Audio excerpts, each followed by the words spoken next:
nanyango nakokanisa na yo na likolo palase mpona kati ya motema nanga. Je connais que c'est l'amour, nzambo ya ndima komikaba komipesa mobimba mokonzo ya kokana nyonso oza nyonso ya motuya nanga. Bote na bino nyonso, shalom, bien-aimés, bisika nyonso, bozali de partout dans le monde, en Asie, en Océanie, en Europe, en Amérique, pourquoi pas en Afrique. Nous sommes belés à Bolanda ACEP TV officiel. Les Angaï Wabino, les présentateurs stars, notamment émission au toujours sur le moninga, vous avez déjà aussi parce que il y a une émission, on a un message au roi. On a toujours en complicité avec l'entité, l'apôtre Eli Kalamba. Il y a un message que tu as dit, Zambé, que tu as dit, roi. Merci pour la fidélité. Nous avons s'abonner, ébélé. Vraiment, ça va pas pour la bino. Nous sommes en week-end, nous avons simplement. Bon week-end, na bana nyonso ya assemblée éternelle paix. Et si nous sommes au bino bozali vraiment nzambe apa pour la bino pour la fidélité au besoin pour la chaîne na bino ACEP TV. Chaque fois nous avons toujours kokomela biso pe kolanda biso pe sa biso ba ozali ba situation na bino vraiment to se plaît na yango vraiment makasi. Voilà, sans plus tarder, nous avons fait ça bongo maloba na conseil na nzambe apôtre Eli Kalamba. Bonjour, apôtre. Oui, bonjour mon frère. Les grands journalistes, les grands présentateurs, Star Moutamba Nzambe, Azaloku Nzamba Pambolayo. Na Pamboli pe libota na Nzambe, balandi na biso nyonso ya ACEP TV officiel. Nzamba lola Pambola bino, Nzamba koba ko soutenir bino na ebike. Lelo toza kaka na nouvelle émission na biso o lelo sengeli to bakisa ba élément o ezangaki na émission passée na grâce bokolanda yango Nzambe alola Pambola bino. Nzamba alola Pambola bino bokolanda vraiment makambo mosusu etalaki po te bandeko batunaki bamituna vraiment ebele balobaki ete kosenda Nzambe otiki biso mana posa toza na besoin au contenu lisusu sujet sur la célébrité piégée yango tozongi lisusu lelo epai na bino bana Nzambe mpona kobakisa makambo mosusu oyo ezangaki vraiment kati na yango na kati na balandi na biso vraiment balandaka biso topesi bino merci wana tozomona bongo mama na biso Claudine mama na biso asalaka bongo batoge soki na plaisir batoge ya malamu luka mama Claudine koyeba na kopesa yo vraiment batoge ya kitoko oyo koyeba na kosunga yo vraiment na bacérémonie oyo bokoki kozala na yango. Voilà apôtre bana Nzambe balingi bayoka batiaki vraiment na soif ya la célébrité piégée etuna eza tellement ebele oyo koenregistraki oyo nga mpe na enregistraki ebongi oyo bana korépondre yango epai na bana Nzambe mpo bazwa lisusu baéclaircissement par rapport à la célébrité piégée. Oui, Nzambe azwa lokumu bon na pamboli bino mpona kondima lisusu tozongela kaka même émission wana Nzambe alola Pambola bino tozolobela la célébrité piégée. Bien-aimé dans les seigneurs, par rapport à Oetali, la célébrité piégée, tolingi koloba ete tangu ozana kati ya mokili, il faut au bon de la mingi Nzamba pesa yo discernement. Pourquoi tozolobela discernement?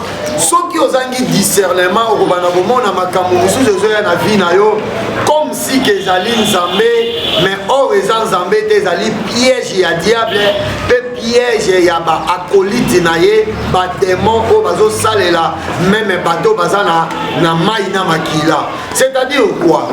La célébrité piégée tozolobela honneur moko oyo mutu et asengeli kozwa te. Par exemple, soki otangi lelo oya komona ete eza na ba surnom mususu bana na Nzambe bazondima kozwa yango Or, surnom wana mingi bapagano nde balingaka yango. Par exemple, okomona bazobenga moto immortel.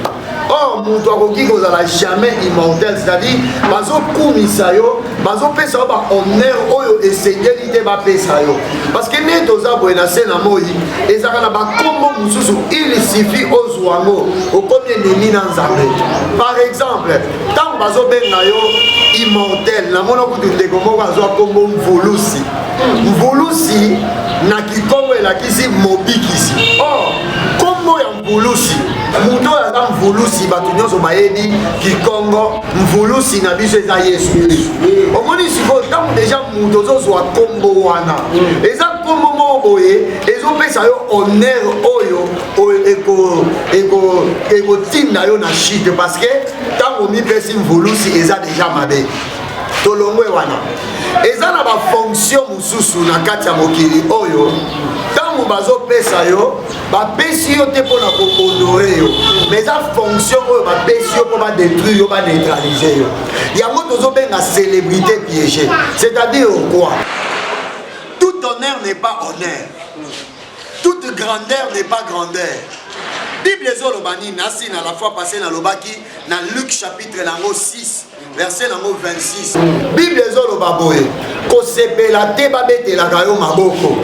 Alobi ndenge bafarisé babandaki kosala na baprofete ya kala. Alobi plus bazobetela yo maboko, plus chute na yo nde bazali koavouer to koyeba na koprepare yango. Na munoko bazoluwe yo, mais na kati ya motema bazo préparer piège moko pour la détruire yo. Donc célébrité piégée, c'est un conseil au tozali kopesa bato. Nalingi na pesa na le verset biblique moko oyo et osala tokota na kati ya Matthieu na biso. Na 1 Pierre chapitre 5, 1 Pierre chapitre 5 verset 6, je lis la parole de Dieu. Humiliez-vous donc sous la puissante main de Dieu, afin qu'il vous élève au temps convenable. C'est-à-dire quoi? Bible zoloba na 1 Pierre chapitre 5 verset 6 que mikitisa na se ya loboko ya Nzambe afin que a élevé yo na ngonga oyo ekoki. So lananga malamu. Eza na bato ebele bazoyeba te secret ya élévation ezouta epa Nzambe. Eza te kolamuki na ntongo mbala moko kaka boye babengi yo mbala moko immortel, babengi yo mvulusi, babengi yo l'homme qui chuchote à l'oreille du roi. Eza na bato misusu ndenge wana. Or bazopiége yo bakombo mpe basurnom wana bazopesa yo ekolukela yo liwa. C'est pour cela élévation ntango ezoya na vie na yo il faut yo moko omituna ke élévation oyo est-ce que j'ai travaillé pour cette élévation? Succès oyo est-ce que réellement j'ai travaillé pour avoir ce succès? Ozola eza te kolamuki kaka na ntongo mbala moko pa bakomisi yo soki nani ondimi yango. Or eza Satan azobenda yo malembe po neutraliser yo. C'est ça la célébrité piégée. Voilà la célébrité piégée pour la mosala Nzambe auti kotipike biso yango awa alobi ete azokota siko na mozindo ya mateya ebongaki nanu bana Nzambe toyeba nanu célébrité piégée eza nini. Pourquoi célébrité piégée eyaka ndenge nini? Yango mosali na Nzambe auti koexplike biso awawa vraiment appuyer yango na baverset biblique oyo touti komona awa 1 Pierre chapitre 5 verset 6 atalisi biso lolenge nini mwana na Nzambe koki kozala mpona koyeba na kokola mpe koyeba na kosalela Nzambe mpe koyeba ndenge nini bakoki kopesa célébrité oyo ezali piégé. Voilà apotre tolingi so okotisa biso vraimen na mozindo ya makambo yango toyeba banani oyo bazalaka bacélébre na mokili oyo oyo bacélébrité oyo ezalaka mpena piégé na kati na biblia. Amen. Gloire à Dieu. Nazopesa verset oyo après na kokota na ebiso yo na preuve na lakisa na kati ya Bible banani oyo bazwa ba célébrité piégée. Premièrement Bible ezoloba na Proverbe chapitre 23. Proverbe chapitre 23 verset na yango 4 tobandi kokita jusqu'à 8 na bandi na 4 balobi boye n'est pas pour t'enrichir. N'applique pas ton intelligence. 5. Veux-tu poursuivre du regard ce qui va disparaître? C'est une question. Car la richesse se fait des ailes. Et comme l'aigle, elle prend son vol vers le ciel. 6.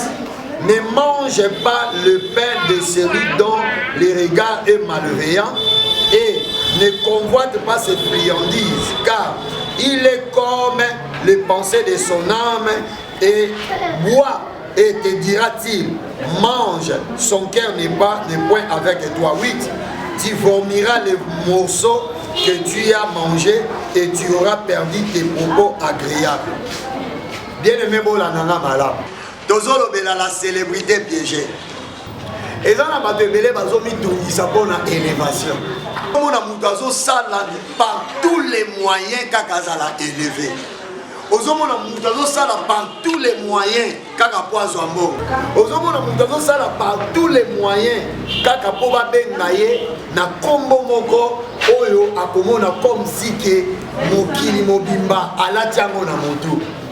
Bible ezopesa conseil lobi boye komitungisa te mpona koluka kokoma na mbongo, c'est-à-dire komitungisa te mpona grandeur, komitungisa te mpona élévation. Bible ezoloba nini ke eza na babiloko mosusu plus ozomitungisa mpona yango plus eloko wana ekobunga. Balobi mbongo elataka mapapu esali nini ekei. So Bible elobi boye kolia te lipa ya muto aza na regard malveillant. Regard malveillant, ezali toute personne méchant oyo ndenge azawana azali kopusa na pembeni na yo na esengo kopesa yo lipa, kopesa yo élévation, kopesa yo fonction, kopesa yo mission, mais motema na eza na yo te kaze yo to moyen ya ko neutraliser yo. So Bible lobi nini? Plus qu'il y a l'ipaya, un homme qui a des regards malveillants, souka souko ko vomir ba morceau à biloko liaki. Aboye biso lia. Et ça logo la ba pesio fonction. Beni ba te belé lelo. Bazoye ba te ke lilo bananzambe nde eloba nyonso pezo kanga makambo nyonso. Par exemple, Moutazo mi benga lobi, c'est moi l'homme que les chefs écoutent. Par exemple, c'est moi qui chuchote à l'oreille du chef. Ngande chef alingaganga. Mais est-ce que vous avez une mission au chef a peut-être écouter Vinayo? Peut-être que Ebonga wana yo koki kozwande écouter Vinayo. Total nanu oya komona na kota na mosindo sikoyo na 2 Samuel chapitre 11. Verset 2 Samuel chapitre 11 verset 5. Yoyozo Landanga, soit 2 Samuel chapitre 11. Le verset 5. Verset 5 de Bandiko Kita. Yoka Bible Zolo Baboyena 5. Cette femme devint enceinte. Et elle fit dire à David, je suis enceinte. Alors David expédia cet ordre à Joab, envoie-moi Iri, les tiens. Et Joab envoya Iri à David. Iri se rendit auprès de David, qui l'interrogea sur l'état de Joab. C'est-à-dire, David interrogea à Iri l'état de Joab. Okay. Sur l'état du peuple et sur l'état de la guerre. Puis David dit à Iri, descends dans ta maison et lave tes pieds. Iri sortit de la maison royale et il fut suivi d'un présent du roi. Vous soulignez place Wana, il fut suivi d'un présent du roi. Mais Iri se coucha à la porte de la maison royale avec tous les serviteurs de son maître et il ne descendit point dans la maison. On informa à David et on lui dit, Iri n'est pas descendu dans sa maison. Et David dit, David irrita. David s'irrita. Dans ce place Bible Zolo Maboy. David tangu azui mwasi ya ndeko moko azalaki Etienne ezali tribu na kati ya Israël. David azui mwasi na ye kombo na ye Bersheba. Tangu azui mwasi na ye omoni nzambe azalaka vraiment compliqué soko zoluka o compliqué ye. Nzambe apamboli David azalaki élevé. David azalaki na basi ya ndenge na ndenge oyo ya kokaki kosala oyo ya lingaki.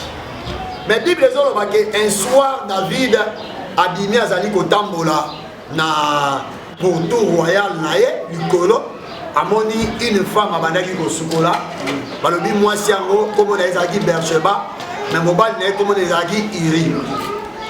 David alingi mwasi wana oyebi ke eloni esekisinga atindi bato émission moko tokosalela yo tokosala sire tokolobela bacharge ya bafaire inutile na palais royal. David atindi bato bamokala na lingala bakende kobengela ye mwasi ya Iri. Ntango bakei babengi Bersheba aye premier jour kaka David a connaître ye mbala moko se mekoti tala niveau nzambe a exposé la bato kaka mokolo wana. C'est pour cela na 2 Samuel chapitre 11 verset 5 nde babandi lisolo kaka ntango se mekoti premier jour balobi mwasi ayekoyebisa David alobi omoni kaka mokolo tozalaki na wana nde mokolo nazwaka se et compliqué mbala moko calcul ya David parce que David alingaki asala yango ya kobombana mbala moko nzambe adimisi ye na poisa. C'est pour cela ma sœur, mon frère, la Bible dit qu'il n'y a rien de caché qui soit révélé. Yo yo sa mamna kobombana e bombani te nzambe abimiso kaka na poisa.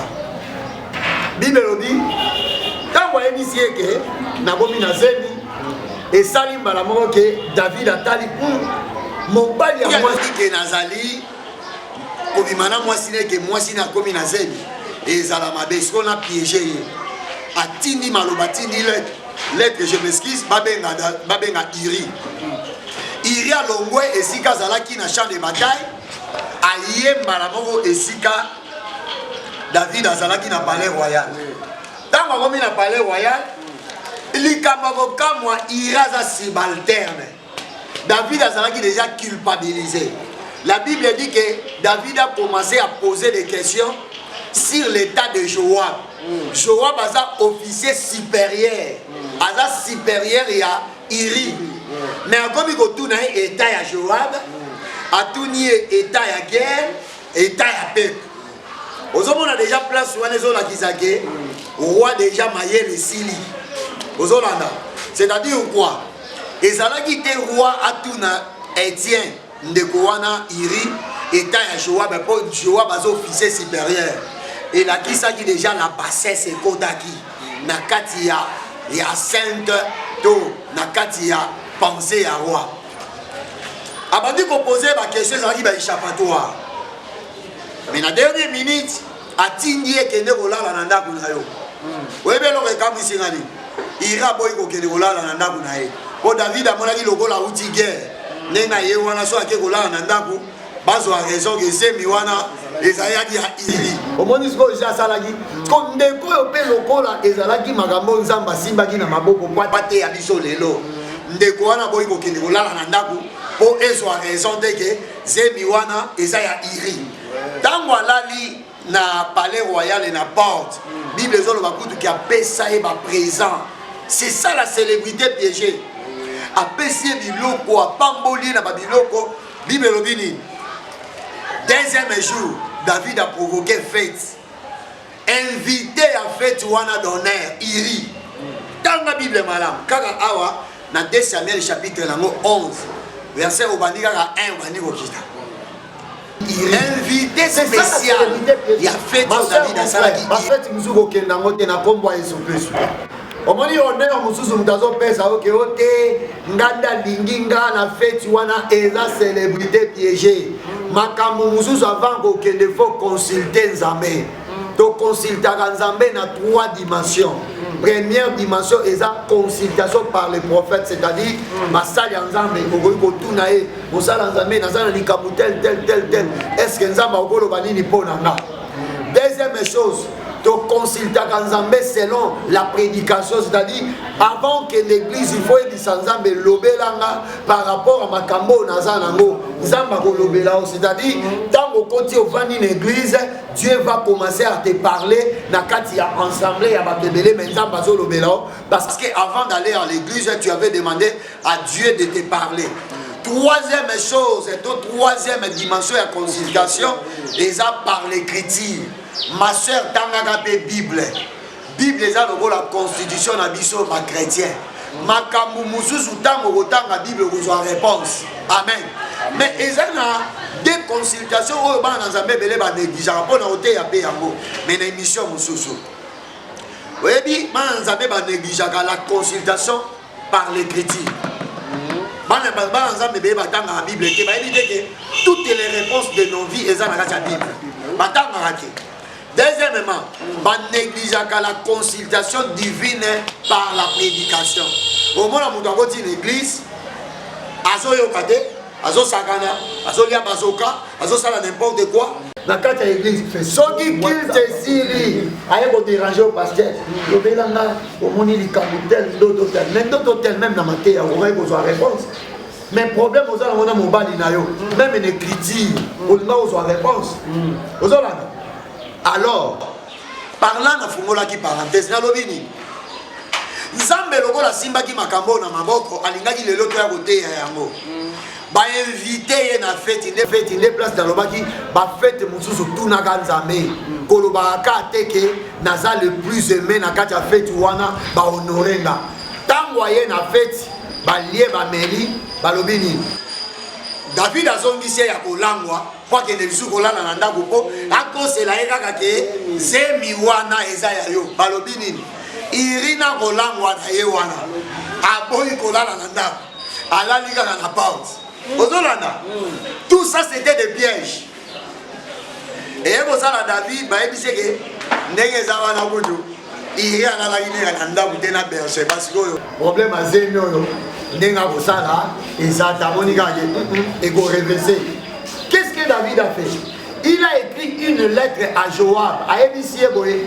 Pesa ndekonabiso oyo il riposte na guerre. C'est-à-dire, au biso de bengango poste avancé. Donc, la poste avancé, le bosso place, il guerre les armes à casse. Selon Joab, à mon avis, comme si David considère Iri. Vous comprenez? Azo considéré Yamo, après ses postes à Makassi, c'est un homme, c'est un brave homme, c'est un homme puissant. Bible Lobini. Tango Sikoyo Ndengwake na guerre, à Koufi. Dans la place de Makamwe Bandi. Balobi Joa bazo panga kopesa information ya liwa ya Iri peut-être roi Kosilika. Sikoyo yoka ngai. Ma sœur, eza na liwa ya bato misusu bato misusu basepela nango. Ata moni mutu azolela, ata moni mutu azosala ndenge nini. Makambo misusu na kati ya bavi na biso eza compliqué. Na 25 yoka makambo Bible ezoloba awa. Na 25 Bible lobi. David dit au messager au Joab bati koyebisa. David dit au messager, voici ce que tu diras à Joab. Ne sois point peiné de cette affaire, car l'épée dévore tantôt l'un, tantôt l'autre. Alobi, pour se déranger te na liwa ya Iri, parce que mon panga et mon marakata. Alobi, maintenant si koyo bokende ko attaquer, guerre wana bokende bo renverser vie, encourager les peuples. Comment on est bien aimé dans le Seigneur? Yesu azoloba, bo sepela te kaka ba bete na kabino maboko. Ezana ba maboko misusu bato ba bete lo ba lingaka yo te. Ezana ko seka mususu mudazo seki so lingaka yo te. Omoni neti ngana za rabo. Ngana za hypocrite. Ngaso ina découvrir que yo lingaka ngate. Na osepela muto pesa ngambo te. On comprend? Oui, c'est la parole de Dieu. Bible lobi soki loboko ezo memayo na lifelo sani kata yango mais ko kata eza loboko te, c'est-à-dire nakoki ko déconsidérer yo comme confident nanga, comme ami nanga, comme une personne que j'ai connue dans ma vie, na déconsidérer parce que oza na kata ya hypocrisie. Comment yo pesa nga mbote, comment yo sekisa nga olinga nga te, omonde ke eza na sens te. Tala David abengi ye na fête mais alingaka ye te, apesi ye biloko malingaka ye te. C'est comme ça la vie, ma soeur, mon frère. La célébrité piégée, c'est une manière de donner l'honneur à une personne que tu as un autre plan contre lui. C'est ça, il y a un autre plan, un plan qui est piégé. Oui, oui. Donc la célébrité piégée, nous sommes dans Zambé, à Rotalisa Bisso, les bien aimés. Tu peux te retrouver dans la situation où numéro na biso ezoleka na bas d'écran de bino. Oui, kobenga, oui, kotinda SMS. Vraiment, Zambé, après la mopambo na yo, okozwa vraiment la réponse na yo et pas na mosai na Zambé, apôtre Eli Kalamba. To sengi na bino pe pour s'abonner, faire abonner bandeko mosusu afin que bandeko ebele bapambwama na mikili nyonso bisika bazali po ete émission oyo eza vraiment pour na bino. Apôtre nyonso olobi na personnellement bangisina makasi la célèbre na sala monde oyo c'est que célébrité ngo c'est que tolinga na biso ngo te tokoma na biso ba célèbre tozala na biso baka na se non non, c'est pour cela qu'on appelle ça 1 Pierre 5:6. Bible dit humiliez-vous sous la main puissante de Dieu et il vous fera élever au temps convenable. C'est-à-dire quoi? Élévation même et succès, il faut source dans les Nzambé. Donc source et élévation sur les Nzambé, c'est un piège. Au moment où par exemple. Mais comme il nous tente, c'est pour cela que la Bible dit ne vous tourmentez pas d'avoir des richesses. Tant que vous avez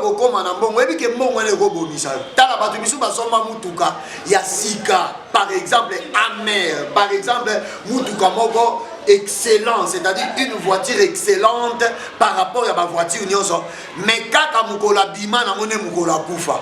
Donc faut mieux tambola na makolo, oza l'envie que oza na mutuka o kufa avant. Vous pouvez pas supposer que c'est célébrité, les appliqués. Ah, Bible le dit, hein? C'est la bénédiction de l'Éternel qui enrichit et elle ne peut suivre d'aucun chagrin. On doit être, doit avoir l'humilité vis-à-vis de Dieu, attendre les moments de son élévation. Par exemple, brisquement, brisquement, ça est surnom, par exemple, Mvulusi, Babete la Kaye Mabon. Mais Mabon, Babete Loana. Et dis-nous, est-ce que vous dit que la mort d'Hérode des Alaki précoce, Hérode de Gag, selon Actes des Apôtres, chapitre 12, Bible Zoloba, après avoir Koboma Jacques, Alingaga Boma Pierre, a échoué parce que l'église est sans Melaki. Mais avec ça, discours, mon quasi ça, les gens disaient dans le discours Wana, c'est la voix de Dieu. C'est la voix de Dieu. La Bible dit qu'un ange était devenu colérique. Ange aouta likolo a mamola likofi pour la ligne. Parce que babenga genzambe. Même les anges va se faire la terre. Est-ce que vous bien ok? Et ça n'a pas comment moussous ka mukolo babandi ko benga yo. Nde mukolo nzamba signé arrêt de mort. C'est pour cela tala. Donc toujours que des vers à la fin, mais il y aura la mission. Ce qu'on a dit, Actes des Apôtres, chapitre 14, verset 11. Au moment Pierre, plutôt Paul na Barnabas. Tant que ça les miracles ya moka katani, mutu moka zalaki o tozo benga boité né de naissance. Balobi mutu wana tamboli. Balobi mukolo wana bazo benga Pierre Jupiter, bakomi ko benga Barnabas Mercure. Aujourd'hui, on a dit sur nos Jupiter, il a dit le Dieu qui est descendu sur la terre. Et l'autre, Pierre Azalaki, porteur de la parole, n'est pas béni Jupiter. Babeni Barnabas Mercure. Qu'est-ce que la Bible dit? Dans 11.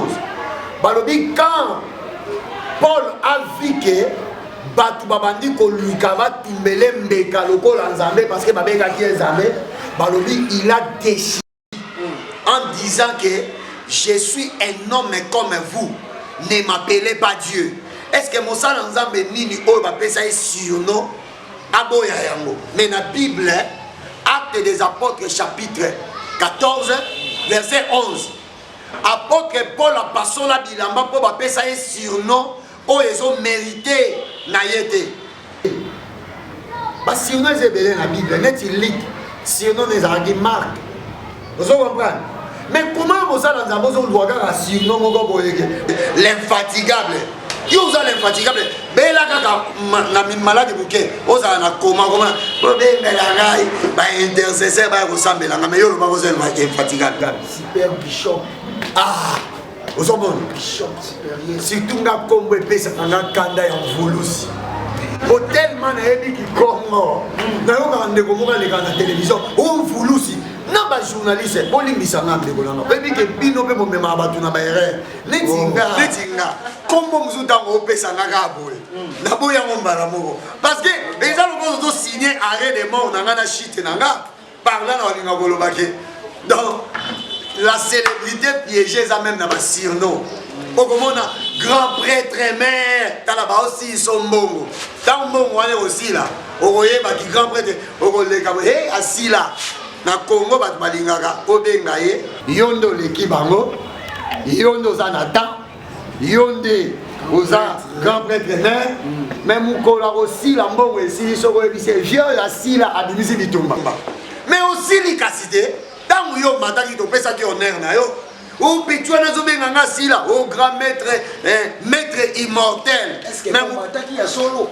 Ah, point d'interrogation. C'est pour cela, Nzambe vraiment, la célébrité piégée. Ma soeur, mon frère, Okoki Kolobake, Ngane Madame Alingak.